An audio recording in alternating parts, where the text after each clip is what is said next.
O portal de notícias Barbacena Online e a Rádio Sucesso FM vem produzindo uma série de entrevistas com os médicos da cidade de Barbacena para falar sobre a questão da saúde. A saúde está em foco.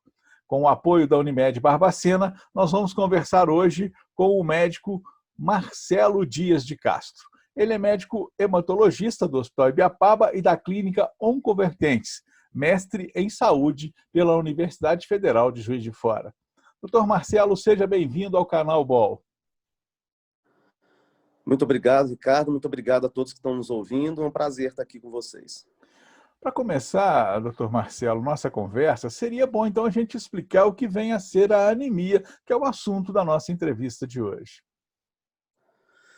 Bom, muito bem. A anemia, ela se refere a uma condição, uma doença, uma condição patológica, em que o paciente apresenta uma diminuição da massa vermelha do sangue. O que são essa massa vermelha do sangue? São as células que a gente conhece como hemácia, como glóbulos vermelhos. Essas células, elas são responsáveis por transportar o oxigênio do organismo. Do pulmão, pega esse oxigênio e distribui de uma maneira global para todos os órgãos do nosso organismo. Então, quando você tem uma diminuição desses glóbulos vermelhos, você tem uma diminuição na capacidade de oxigenação. Então, a anemia se refere a uma redução do número de glóbulos vermelhos no sangue. A gente sempre ouve, Marcelo, a palavra não, né? O termo anemia profunda. E o que é exatamente isso? A anemia profunda, na verdade, ela é um termo, vamos dizer, popular, mas que tem um correspondente na área médica. Quando nós vamos diagnosticar anemia, nós olhamos a taxa de hemoglobina que esse paciente apresenta. Nós sabemos que ela é normal, a partir do valor de 12, 13 para cima, dependendo se é homem, mulher ou criança. E quando você tem valores abaixo disso, nós temos anemia. E a anemia ela é considerada leve, moderada ou grave. O termo anemia profunda, ele tem correspondência com anemia grave, que é quando o paciente tem uma taxa de hemoglobina muito baixa, geralmente inferior a 7 gramas por decilitro. Entendo. Bom, e nesse caso, né, não só da anemia profunda, mas anemia de forma geral, né? Quais os alimentos são indicados para combater essa anemia?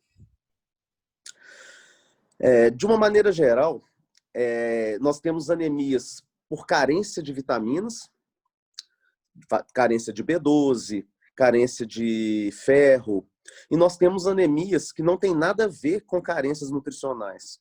As anemias que têm correlação com carência nutricional, nós conseguimos repor algumas coisas através de vegetais, como a couve, principalmente do ferro animal, que provém da carne. A vitamina B12 também. As carnes, no geral, são as maiores fontes de vitamina B12. Isso faz diferença principalmente para criança. Geralmente, no adulto, a gente não consegue tratar anemias. A alimentação seria só um auxiliar. Para tratar o adulto, como o adulto tem uma massa corpórea muito grande, normalmente é necessário complementação com remédio. Agora, para as outras causas de anemia, aí realmente a alimentação não vai fazer diferença no tratamento.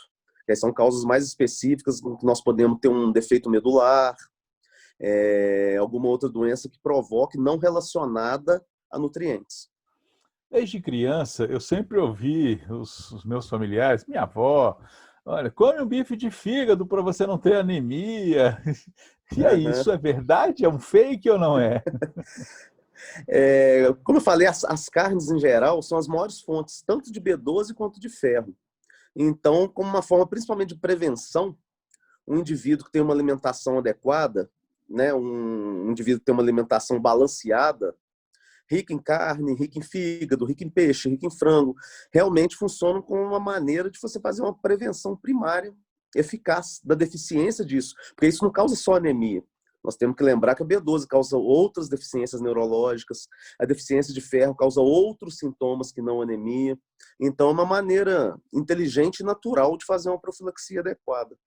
Olha, doutor, vou te contar um negócio, viu? É capaz de agora todos os churrasqueiros para fazerem fila na porta do seu consultório só para você receitar. Ó, tem que comer carne, tem que comer carne. Brincadeira. Mas, olha bem, o emagrecimento, voltando a falar sério, porque isso não se pode brincar, né? Mas Sim. o emagrecimento, Marcelo, ele pode ser um dos sintomas da anemia? Assim, queda de cabelo também pode ser um desses sintomas, dor nas pernas. Como é que a pessoa pode ter assim a ideia? Falar, opa, eu posso estar com anemia, deixa eu consultar um médico para poder olhar a minha situação. Bom, isso depende muito. As anemias leves, muitas vezes, se apresentam até sem sintoma nenhum. É comum a gente ver isso no dia a dia. Já as deficiências, por exemplo, de ferro mais grave, elas cursam sim. Como eu falei, a anemia não é a única manifestação clínica da deficiência de ferro.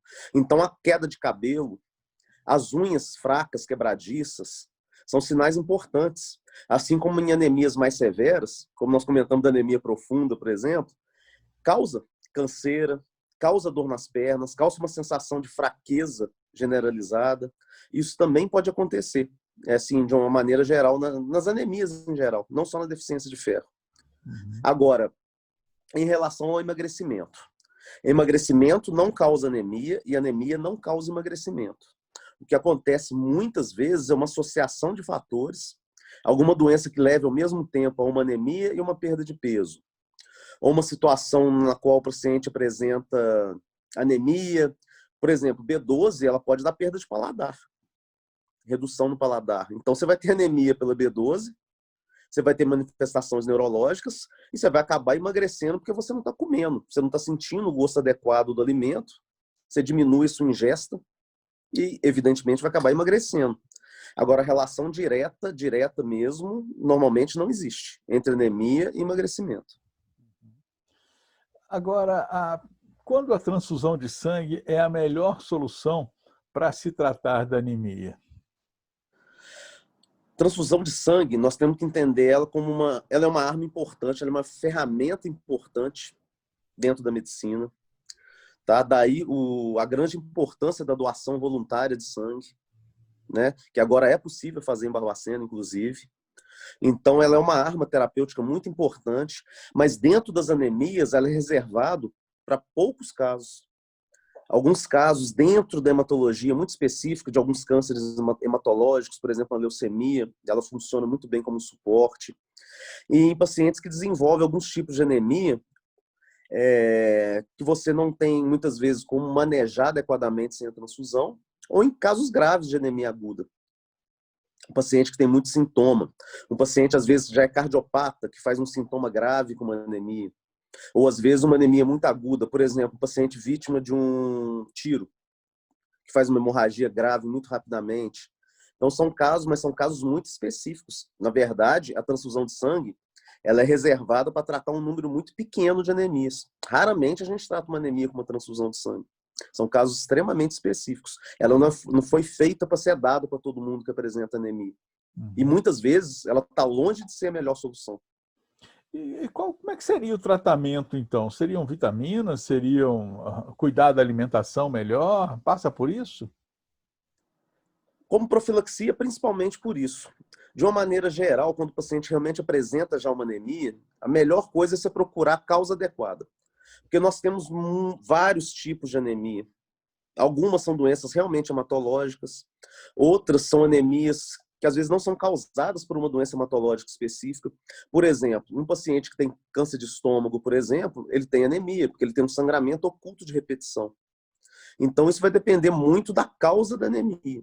Nós temos uma infinidade de causas para anemia. Então, o melhor é você procurar um profissional, pesquisar direito, procura o seu clínico, faz o diagnóstico correto. Qualquer dificuldade, você vai ser encaminhado para o hematologista para fazer o diagnóstico correto, preciso, porque o tipo de tratamento vai depender muito mais da causa do que de um sintoma associado, por exemplo. Uhum. Agora, apesar de não ser considerado um câncer, a anemia aplástica é uma doença grave que necessita de diagnóstico e tratamento precoce. Ela pode, inclusive, se desenvolver por conta de um erro do sistema imunológico que passa a atacar a medula óssea. Doutor, o que é, de forma assim, bem, né, popular, essa anemia aplástica? E queria perguntar mais, né, como que é diagnosticado essa aplasia medular? E quais os sintomas? Tratamento também, como é que seria, por favor? Bom, a anemia plástica, ela realmente é uma doença muito grave. Para sorte, ela é uma doença rara. Ela atinge mais ou menos 1, 2 pessoas por ano a cada 1 milhão de habitantes. E ela é uma doença realmente muito grave. Essas causas imunológicas provavelmente correspondem à grande maioria das anemias aplásticas, tá? As anemias por outras causas, como intoxicação, por exemplo, são bem raras. E essa anemia plástica, ela tem uma característica dessas células destruir a medula óssea de uma maneira global. Então, você não vai ter anemia sozinha na anemia plástica. Você tem uma destruição global da medula óssea. Então, você vai ter anemia, você vai ter leucócito baixo, que a gente chama de leucopenia, você vai ter plaqueta baixa, que é o que a gente chama de plaquetopenia.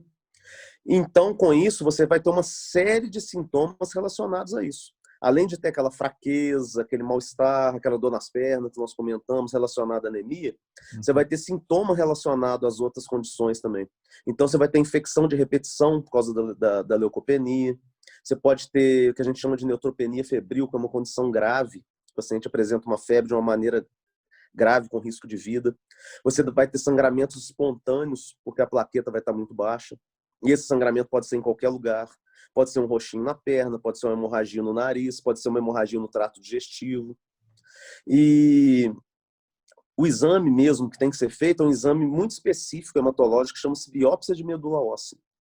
O estudo global da medula óssea, muitas vezes acompanhado até por outros estudos além da biópsia, mas são exames realmente muito específicos, só o hematologista tem condição de indicar e de fazer o exame, fazem o diagnóstico correto da anemia plástica.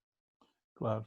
Doutor, é realmente um assunto que chama a atenção da população, porque é preciso cuidar mesmo da saúde, cuidar dessas questões, e a anemia é um problema crônico também, que a gente sabe que existe uma gama muito grande de pessoas que às vezes nem têm conhecimento de estar passando por esses problemas, né? Então, acho que essa entrevista que o senhor está concedendo para nós aqui tem uma grande valia no sentido de clarear um pouco e de mostrar um pouco sobre anemia. Queria muito agradecer a sua participação conosco aqui no Saúde em Foco, no canal BOL, com a oportunidade de mostrar isso para a população. Doutor, muito obrigado, viu?